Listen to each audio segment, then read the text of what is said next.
നമുക്കൊരു കഥ കേട്ടാലോ? അത്രയൊന്നും പ്രശസ്തമല്ലാത്ത ഔറംഗാബാദ് കേവ്സിനെ പറ്റിയുള്ള കഥ. അജന്ത എല്ലോറ ഗുഹകളെ പോലെ തന്നെ പ്രാധാന്യമുള്ളതാണെങ്കിലും അത്ര പ്രശസ്തമല്ലാത്തത് കൊണ്ട് ഇവിടെ സന്ദർശകർ തീരെ കുറവാണ്.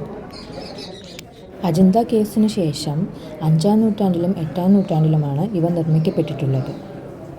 എല്ലോറ കേവ്സ് വിസിറ്റ് ചെയ്യുന്നതിന് മുന്നേ ഞങ്ങൾ ആദ്യം ഇങ്ങോട്ടേക്കായിരുന്നു പോയത്. അതുകൊണ്ട് തന്നെ ഇവിടുത്തെ ശില്പങ്ങളും ഈ വലിയ ബുദ്ധൻ്റെ പ്രതിമയുമെല്ലാം ഒരു അത്ഭുതം തന്നെയായിരുന്നു.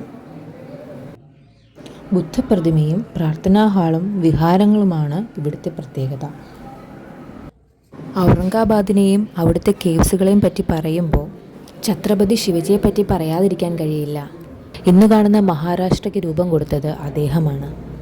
അദ്ദേഹത്തിൻ്റെ മകൻ സാംഭാജി അവിടുത്തെ 2ാമത്തെ ഛത്രപതിയായിരുന്നു.